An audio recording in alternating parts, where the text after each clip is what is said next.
Saludos, gentes, y bienvenidos a un nuevo espacio más, a un nuevo programa más. Ahora vamos a tratar de hacer una exploración que está pasando en el tema laboral. Hemos escuchado, este es el tercer día ya de el proceso de transición que han iniciado las nuevas autoridades, en este campo aún legislativas y municipales.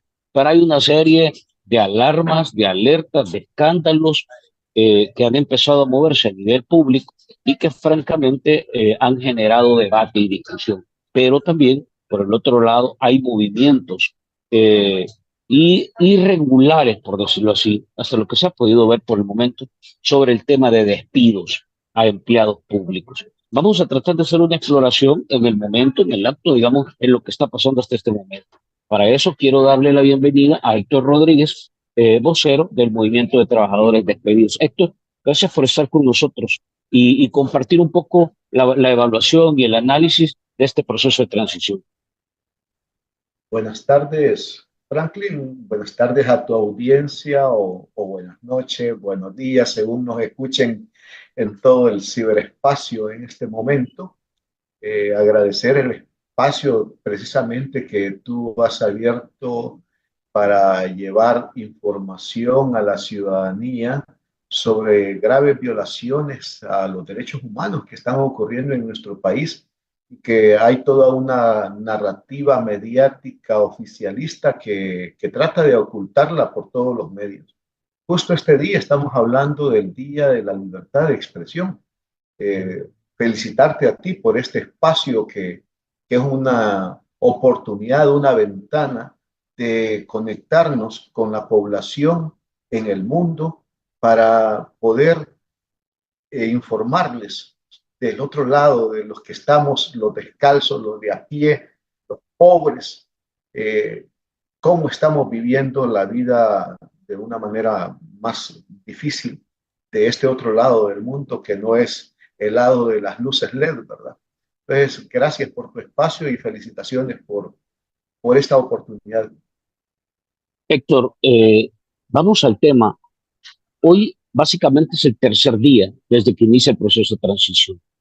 Y quizás empecemos por el tema que ha generado más alarma y más escándalo. Eh, el primer día, la primera sesión de trabajo instalándose los consejos municipales y decenas de alcaldes han empezado ya a subirse los salarios, a subirse los gastos de representación y no en proporciones pequeñas, sino en proporciones absolutamente irresponsables. Y lo más dramático es que en muchos de estos casos, municipios extremadamente pobres. ¿Cómo has estado viendo esto? ¿Cuál es la lectura que tienes? Y si hay alguna reacción que como movimiento ustedes estén valorando. Eh, es contradictorio, llevamos ya 3 años de no incremento al salario mínimo en el país. Nuestro movimiento junto a un grupo de sindicatos, principalmente del sector maquila, traemos ya cerca de un año demandando la instalación del Consejo del Salario Mínimo. Hemos contado con un estudio importante que realizó el Centro para la Defensa del Consumidor. Eh, este espacio nos dice cómo está la situación del salario en este momento en el país. Decir que tenemos un incremento de la canasta básica exorbitante, que el salario no alcanza para cubrir las necesidades básicas de un hogar. Por eso, por ejemplo, en el estudio que hace el CDC, nos dice que el costo de la canasta básica en el sector de la ciudad se ha incrementado en un 40.5% respecto al salario de comercio, que son $364. Que quede grabado esto, ¿no? $364, para después compararlo con las dietas de algunos de los alcaldes. Pero en el caso del campo es todavía más dramático. Estamos hablando de cerca del 60% del incremento del costo de la canasta básica respecto al salario agropecuario, que anda por los $224. $224 gana un campesino jornalero en este país. $224. ¿Cuánto es lo que se ha recetado este señor alcalde de lo que hoy llaman San Salvador Centro solo en gastos de representación? dos mil Sí. dólares. ¿Cuántos salarios mínimos caben en esa gran cantidad de dinero?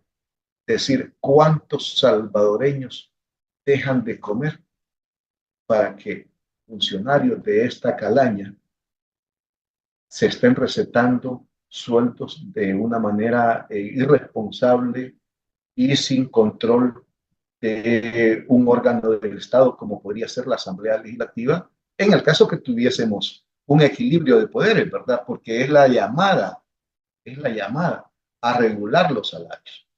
Por eso es que nosotros entonces estamos en una primera batalla demandando que se instale el Consejo del Salario Mínimo y que se haga un incremento de acuerdo a los estudios que nos ha compartido el CDC del 25% de este salario mínimo.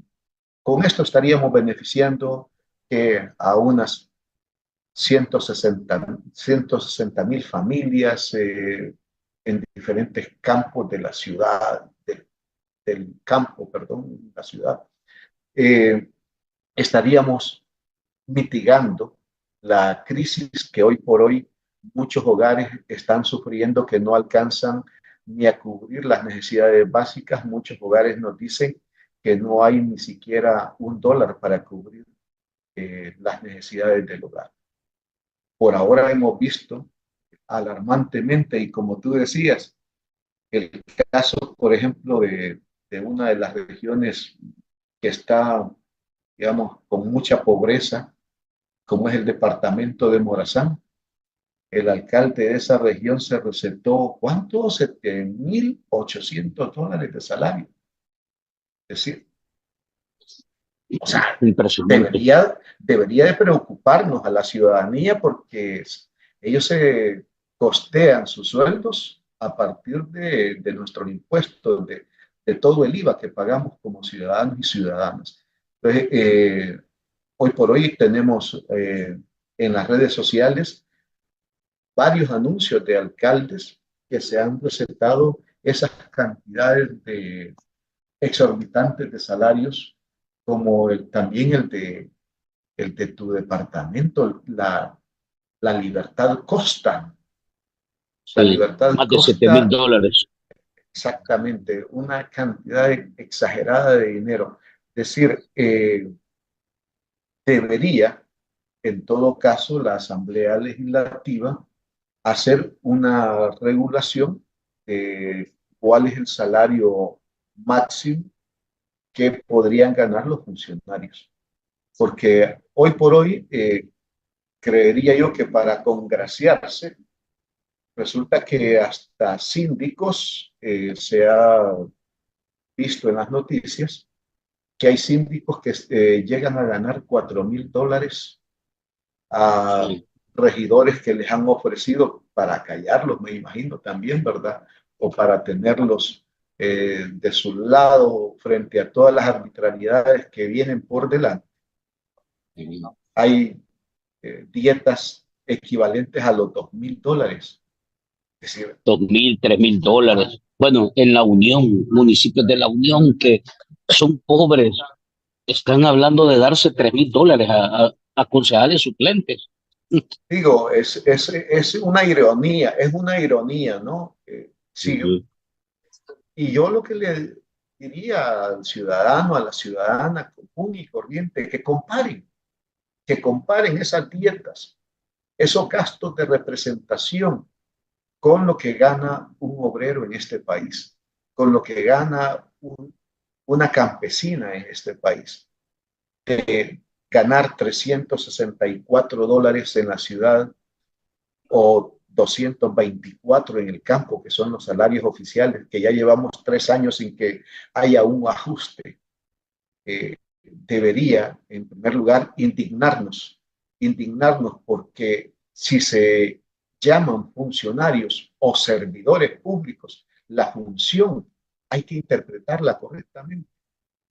supuestamente llegaron para servirle a la ciudadanía, no a servirse de la ciudadanía, que es lo que está ocurriendo en este momento. Bien empezado gestión. Es decir, el primero fue un día de toma de posesión. Resulta que con un día de gestión nos vamos despertando con sorpresas graves, grandes, que están ocurriendo. Nosotros ya como movimiento señalábamos algunas. Franklin, por ejemplo, lo que veíamos venir, los despidos, pues ya están ocurriendo.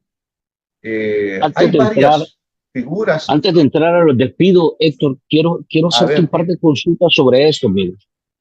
Es que venimos de una etapa dramática en materia de retrocesos de los derechos laborales y sobre todo este tema de la condición del trabajador. Y te voy a poner casos muy concretos por los que ustedes han estado peleando. Y hace 2 días tuvimos el 1 de mayo, el Día de la Clase Trabajadora. ¿Qué es lo que ha pasado? Sindicalistas presos en este país por haber exigido que les pagaran el salario. Alcaldías que retrasaron meses enteros para poder pagar prestaciones. Y hay algunas que retiraron los bonos, que retiraron otros beneficios por los cuales trabajadores habían luchado durante tanto tiempo y los retiraron porque dijeron que no había dinero. eh, Alcaldías que se endeudaron con montos millonarios. Y te pongo el caso, solo San Salvador cerró el ciclo y esta gestión ha entrado con una deuda superior a los 160 millones. Santa Tecla cerró el periodo con una deuda de casi 54 millones.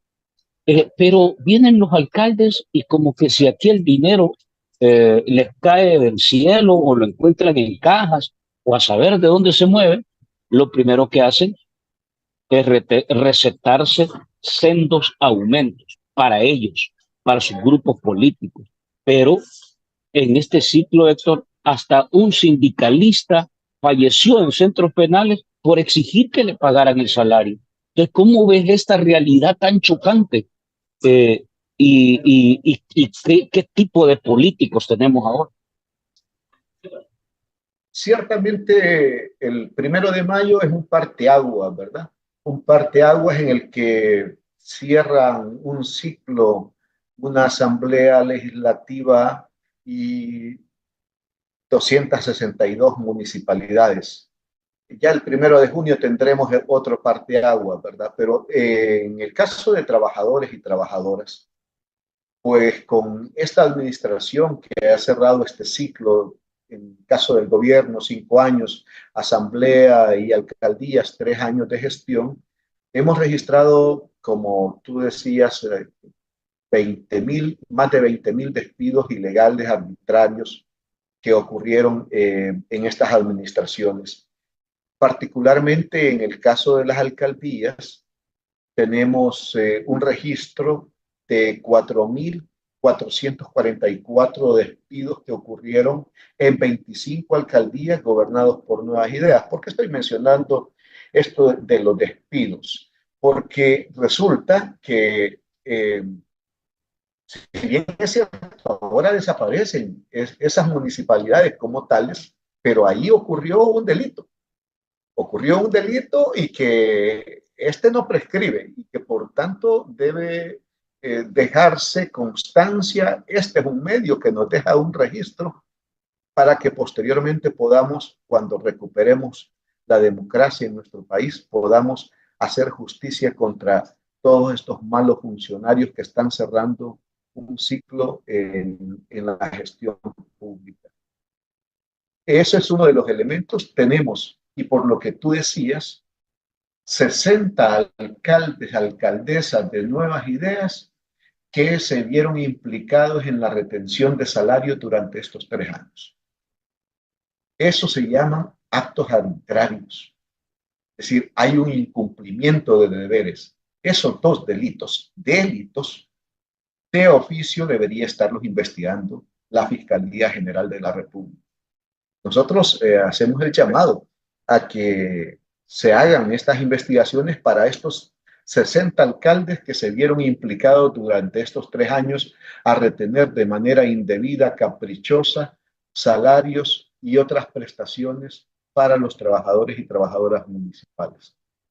Pero también estamos pidiendo que la Corte de Cuentas realice las auditorías como corresponde. O sea, nosotros no vamos a separar el dedo del renglón señalando el rol que deben cumplir las instituciones públicas. En este caso, dos instituciones como son la Fiscalía General de la República, la Corte de Cuentas de la República, deben investigar de oficio qué es lo que ha ocurrido. Y así como tú señalas casos posibles ilícitos, pues miremos también ahí nomás en el caso de San Miguelito.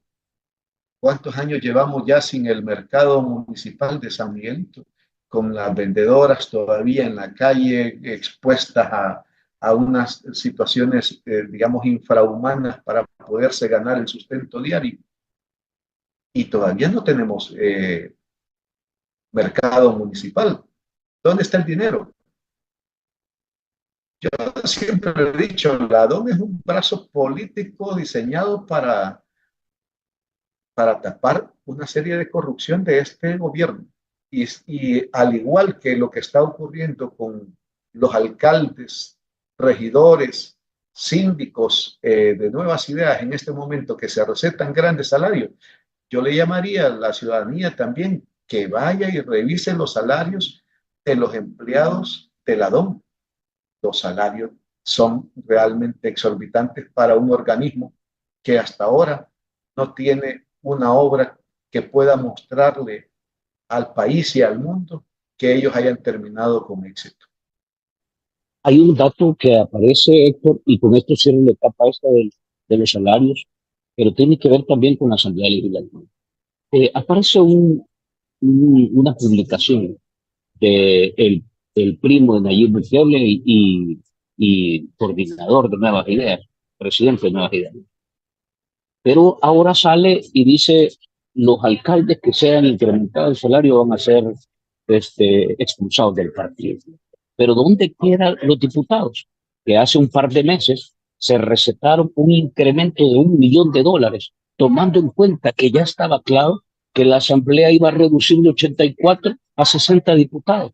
¿Por qué ahí no hay ningún señalamiento? Donde están en realidad toda una plataforma de manejo de recursos públicos que en teoría se han estado moviendo sobre la base de privilegios, pero que están bajo la normativa esta de reserva de información. Entonces, ¿cuál sería el llamado también de cara a los diputados? Porque ahí muy poco conocemos y se ha venido hablando de familiares, de salarios, de sobresueldos y de otro tipo de recursos que no se conoce a ciencia cierta cómo se manejan los recursos. Mira, Franklin, bueno, lastimosamente en este país el tema de la transparencia y la rendición de cuentas ya es una situación que no se puede pelear mucho, ¿no? Sin embargo, todos los funcionarios, servidores públicos, están obligados a rendir cuentas de los bienes que ocupan del pueblo. Debemos, en la medida de lo posible, con los espacios que nos queden, ya sea dentro del país o desde fuera, seguir denunciando las arbitrariedades en el manejo de los recursos públicos. No es trascendente que se diga que tú vas a ser expulsado de un partido X porque te has aumentado un sueldo. Es decir, al final te quedas con el sueldo. Y tú puedes decir, bueno, mejor no tengo que darles cuenta. Es decir, no es esa parte la que corresponde. Eso es un desconocimiento o querer tapar y engañar al pueblo, que eso es grave lo que le puede ocurrir a un alcalde, que lo van a expulsar de ese partido corrupto. No, aquí lo que debe ocurrir es que la Asamblea Legislativa legisle sobre el salario que deben ganar los funcionarios públicos. nominalmente el presidente de la República tiene un salario inferior al que hoy por hoy se están recetando sus propios alcaldes, es decir, de su propio partido oficialista. Digo nominalmente porque ahí hay una partida secreta que dijeron que la iban a desaparecer, pero hoy por hoy lo que han hecho es que crezca mucho más. Entonces, también resulta que la Asamblea Legislativa, hoy que reduce en diputados, me imagino que también tendrá una reducción de empleados en asesores, porque hay una reducción significativa. Lo que hizo fue incrementar su presupuesto para salarios, ¿no? Entonces, es contradictorio y ellos no han sabido explicarlo. Es decir, no tienen ni la solvencia para transparentar cómo están manejando los fondos públicos en la Asamblea Legislativa. Entonces, tenemos una situación crítica de país. Creo que debemos seguirla denunciando ante la comunidad internacional y demandar, en el caso de El Salvador, a la Corte de Cuentas a que haga una investigación sobre el uso, el manejo de esos recursos. Ya no Listo. tenemos un instituto de acceso a la información que pida cuentas, pero por lo menos a la Corte de Cuentas podemos seguirle demandando que haga las auditorías de esos fondos que están mal administrando estos funcionarios públicos. Bueno, ahí nos quedamos también a medias porque francamente hay muy poca independencia institucional ya. Hay un deterioro institucional muy fuerte y aunque la Corte de Cuentas tiene una gran cantidad de competencias, en la práctica prácticamente está desaparecida. Yo creo que la mayoría de instituciones dependen de las instrucciones que mandan de Casa Presidencial. Pero bueno, esto es parte de la evaluación. Y en función similar, la Asamblea Legislativa, aunque sea una asamblea nueva, creo que es una asamblea genuflexa que muy poca independencia tiene. Vamos al tema de los trabajadores, vamos al tema de los despedidos. ¿Cuál es el balance que tienes hasta este momento? Como decía, cerramos el ciclo en el caso de las alcaldías con 4.500 despidos, pero ya el día de ayer y ahora han operado una serie de despidos con los nuevos consejos municipales. El caso más grave fue en el Ayutuxtepeque, en lo que ahora se llama el municipio de San Salvador Centro, el distrito de Ayutuxtepeque. El día de ayer 150 trabajadoras y trabajadores fueron despedidos, fueron notificados que estaban despedidos sin seguir un debido proceso, sin hacerlo a través de las comisiones del servicio civil, sin ver la posibilidad de reubicar a trabajadoras y trabajadores, sino que han hecho un despido así enorme en el caso de la alcaldía de Ayutuxtepec. En el distrito ahora de Ayutuxtepec, me disculpo porque estos cambios también son, digamos, recientes y que atentan contra la identidad de nuestros pueblos. Luego tenemos el caso de Cuscatancingo, distrito de Cuscatancingo, siempre de parte de San Salvador Centro. A la mañana de este día nos informaban los compañeros del sindicato que se han dado alrededor de 23 despidos de trabajadoras y trabajadores que no son parte, digamos, de los puestos de confianza, de los que podemos hablar un poco más adelante. Luego tenemos, y sin mayor detalle, de qué parte de los distritos están ocurriendo, hay una figura en el caso de San Salvador Sur, que está compuesto por Panchimalco, Santo Tomás, San Marcos. Tenemos una cesación o suspensión de 90 personas. Por ahora todavía está una figura que ellos han dicho que es por supresión de plazas.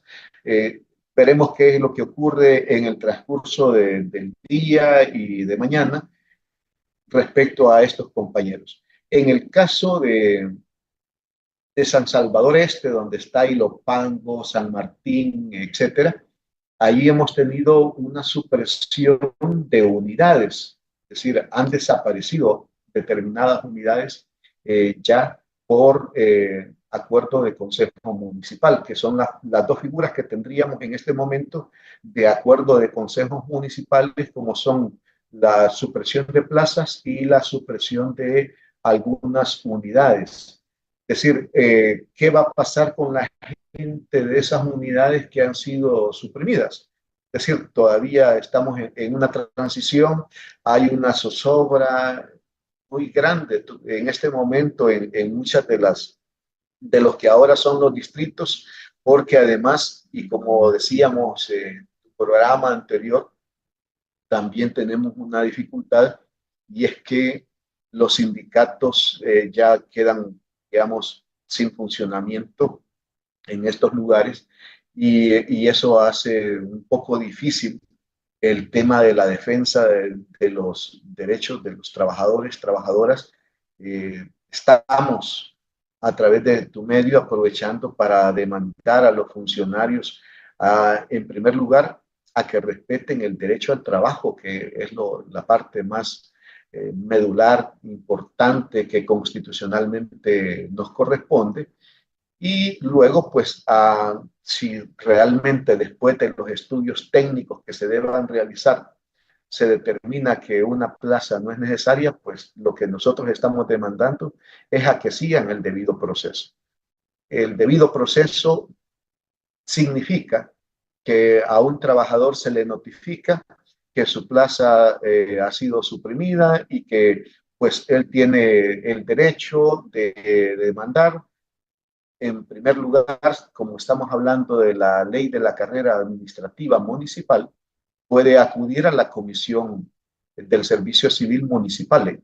Eso es el deber ser, ¿verdad? Entonces, nuestro primer llamado es a las comisiones, que en estas tenemos una representación del sector de los trabajadores. Entonces, pedirles a las comisiones que revisen estos casos de despidos que van de los cuales van a tener conocimiento, que los revisen con objetividad, con prontitud, es decir, que administren también una justicia para los compañeros y compañeras apegado a la ley. No estamos demandando ningún favoritismo, lo que estamos demandando es que se apeguen al rol que les compete como tales. Agotada esa etapa como trabajadoras y trabajadores, pues tenemos la siguiente etapa de ir al Tribunal del Servicio Civil. Para eso nosotros estaremos brindando una conferencia de prensa el próximo lunes, donde pondremos a disposición algunos servicios legales para compañeras y compañeros de las alcaldías que deseen recibir esa asesoría legal para interponer las nulidades de despido ante este organismo según corresponda. Entonces, es un escenario bastante complicado. Estamos declarados en alerta, estamos haciendo incluso nuevas alianzas con nuevas instituciones en materia de derechos humanos para apoyar a los compañeros y compañeras que están siendo violentadas en su derecho.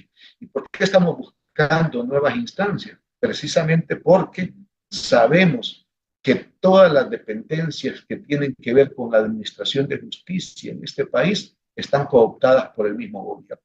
Entonces, estamos buscando otras alternativas de apoyo, porque, por ejemplo, hay compañeros que han acudido a la Procuraduría General de la República, quien debe, quien debe mediar, en primer lugar, para que los trabajadores sean reubicados, que se les dé las respectivas indemnizaciones de acuerdo al tiempo de servicio y pues bueno, si no llegan a acuerdos, pasar al siguiente nivel, que sería la de poder interponer las demandas de nulidades ante el Tribunal del Servicio Civil. Sin embargo, la Procuraduría se ha mostrado, la PGR se ha mostrado muy negligente en la atención a los trabajadores y trabajadoras en la Procuraduría del Pueblo. y debe atenderles, pero sabemos que está cooptada también por el oficialismo y ante esa situación adversa tenemos por ahora dos espacios ya funcionando. Uno es a través de FESPAD y el otro es ofrecido también sus servicios gratuitamente, y el día lunes estaríamos suscribiendo un acuerdo con una ONG de derechos humanos denominada UNIDED, que va a estar también ofertando sus servicios, y el día lunes pues vamos a tener más detalles de cómo los trabajadores y trabajadoras van a poder acceder Ujú. a estos servicios gratuitos que realmente nos hacen mucha falta frente a la ola de despidos que se nos viene en las alcaldías, que Ujú. será muy grave hoy por hoy. Se cumplió lo que dijo Nayib Bukele en aquel mensaje de que se iba a respetar a los trabajadores y que solo iban a ir tras de los cargos de confianza. ¿Se cumplió eso o no se cumplió eso? Por ahora nos decían los compañeros del Distrito de Mexicanos que allí lo que ha ocurrido es que en efecto han sido destituidos o reemplazados las jefaturas. Eh, no sabemos si detrás de alguna de ellas haya un puesto que no sea catalogado de confianza. Esa facultad no le corresponde a un alcalde.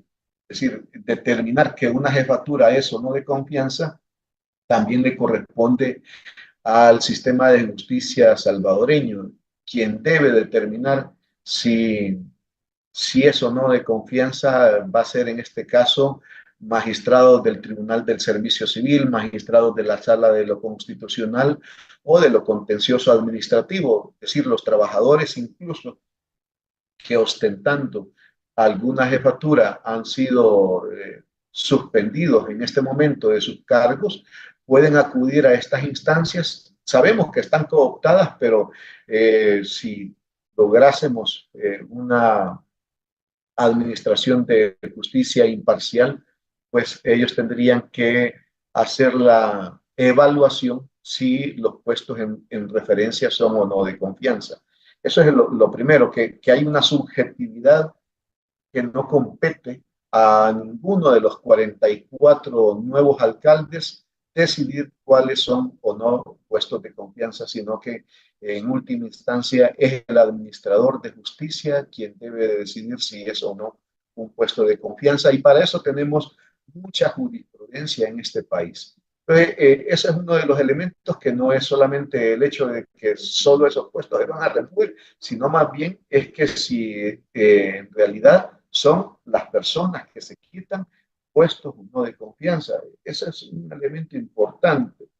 Lo otro es que realmente estos alcaldes entran en una administración donde lo que han hecho ellos es recetarse un decreto transitorio, una ley transitoria, que por ahora lo que está haciendo Franklin es preparar un terreno para que puedan huir alcaldes que se vean implicados en posibles ilícitos que hayan cometido durante estos 3 años.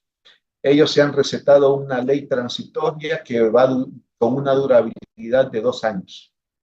En esos 2 años, muchos de aquellos alcaldes, y así como tú señalabas un caso de Santa Tecla, puede haber muchos más, el caso de San Miguelito que te hacía referencia, o muchos otros, en donde haya, digamos, el posible cometimiento de un delito de corrupción, y lo que hizo la Asamblea Legislativa saliente precisamente fue decretar una ley transitoria por 2 años para que puedan arreglar posiblemente todos esos chanchullos que han dejado de manera inconclusa, y para proteger a sus alcaldes y alcaldesas que hicieron una deplorable gestión durante estos 3 años. Esa es la parte complicada que tenemos hoy por hoy también. Entonces, si tuviésemos una corte de cuentas objetiva,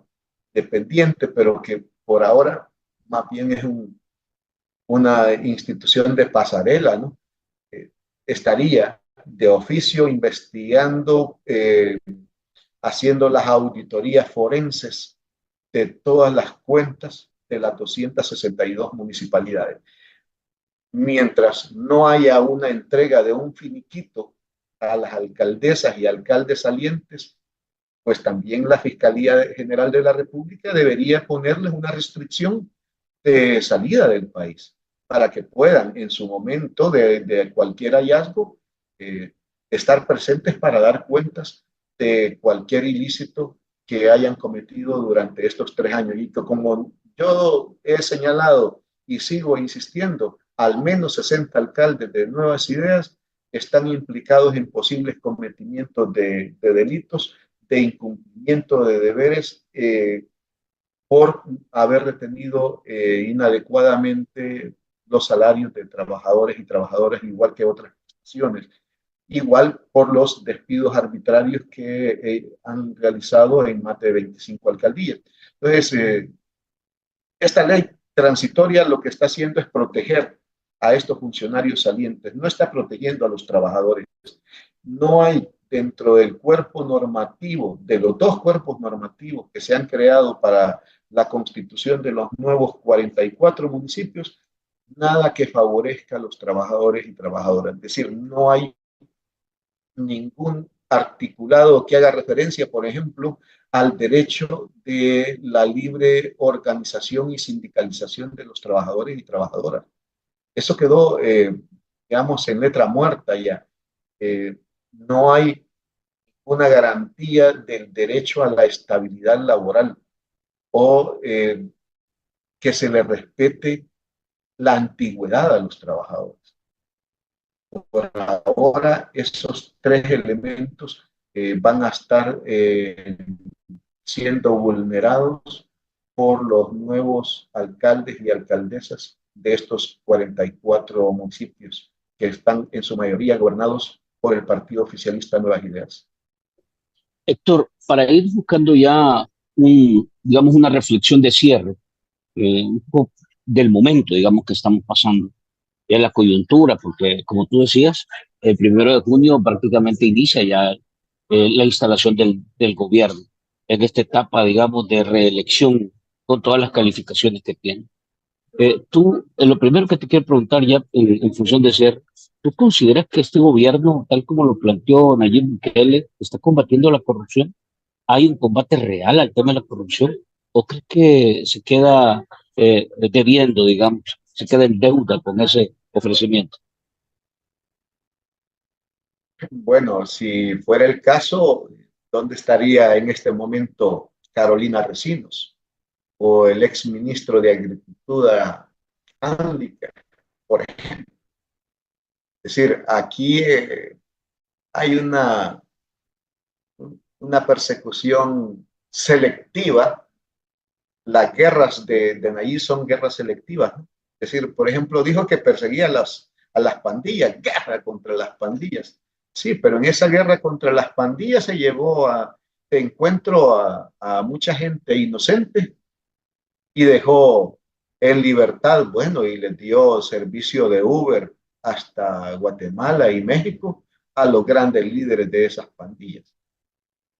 Es decir, curiosamente deberían estar presos y de repente nos damos cuenta que han sido capturados en Guatemala, en México o en el mismo Estados Unidos.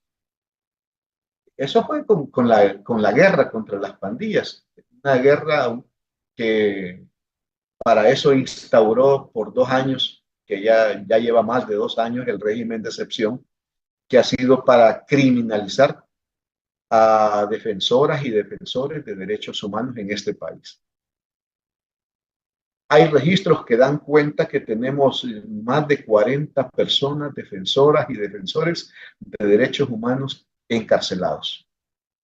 Tú hacías referencia, por ejemplo, al caso del compañero José Leonidas Bonilla. sindicalista de la alcaldía de Mexicanos, quien falleció en poder del Estado y por tanto ha sido catalogado como un crimen de lesa humanidad y que está por ahora siguiendo los trámites, el curso de los trámites para llevarlo ante la justicia penal internacional.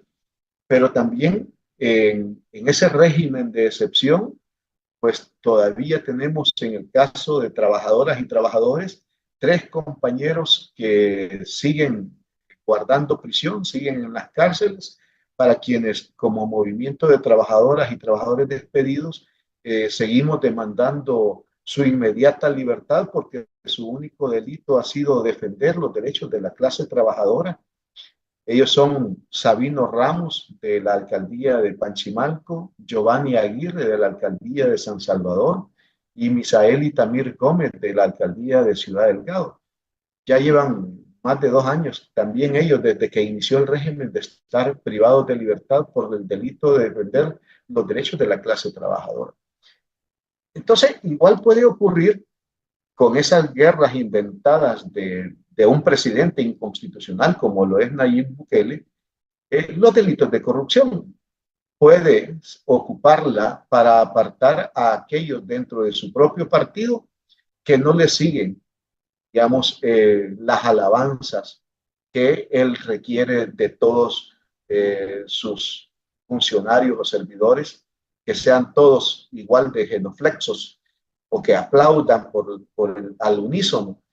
Entonces, es probable que esa tal guerra contra las pandillas nada más sea una persecución partidaria de aquellos que considera él que pueden ser eh, un,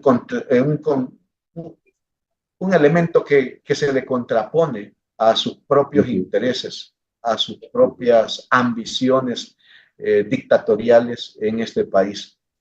Eso es lo que está ocurriendo realmente con estos 2 temas de esas famosas guerras que son de enemigos inventados por parte de un presidente inconstitucional. Vamos a ver, con esto cierro, Héctor. Se dio el paso al final. Esta asamblea cerró eh, abriendo la puerta de la reforma constitucional y dejando en realidad un pasillo libre para poder modificarla en una dimensión que todavía no se puede predecir y que tampoco hay información para poderlo analizar. ¿Cuál es la lectura que haces de este movimiento que hace al final de su periodo la Asamblea Legislativa, controlada por Nuevas Ideas, que básicamente deja abierta la puerta para poder hacer una reforma constitucional eh, sin límites? Yo creo que este es un buen momento para llamar a todas las fuerzas sociales, progresistas, consecuentes de la sociedad civil, del movimiento popular, a que unamos fuerzas para rescatar la nación, porque realmente lo que hoy por hoy sí está ocurriendo es pisotear de manera inconsulta la Constitución de la República. Se ha cerrado todo espacio a escuchar al pueblo para hacer cualquier reforma a la Constitución de la República. Entonces, es necesario que las diferentes organizaciones sindicales, campesinas, de la sociedad civil, de los tanques de pensamiento de las universidades, todas esas fuerzas progresistas de este país nos unamos para poder hacer un contrapeso a los intereses dictatoriales que tiene Nayib Bukele. Él va a cambiar a mansalva, a discreción, a su antojo, cualquier articulado que tenga que ver con lo que atente con su perpetuidad en el poder. Eso es lo que hacen todos los dictadores. Buscar eliminar todas aquellas llaves que le impiden perpetuarse en el poder. Es un llamado a la reflexión a todas las personas, a todos los líderes, lideresas, para que podamos unir fuerzas para poder recuperar la democracia en nuestro país. Teníamos una democracia incipiente y que pues vamos a un segundo quinquenio que es muy adverso. Nosotros lo hemos venido diciendo, se lo decíamos a los compañeros en las alcaldías, unamos fuerzas y no nos escucharon. Pues ahora está ocurriendo un descalabro en las alcaldías. Entonces, nosotros nos unimos a las fuerzas que así lo deseen para poder hacer una lucha común, frontal y decidida para poder recuperar la democracia en nuestro país.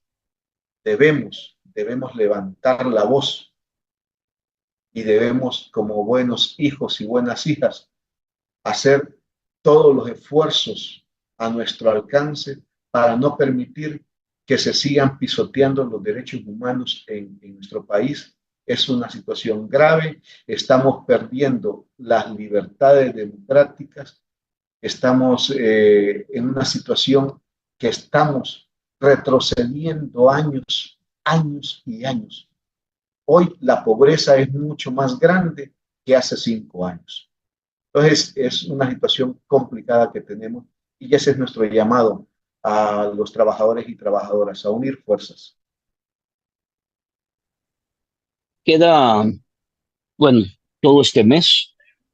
Supongo que van a seguir evaluando, recogiendo información y tú dices que tienes una conferencia programada para la próxima semana. Esperemos mantenernos en contacto, Héctor.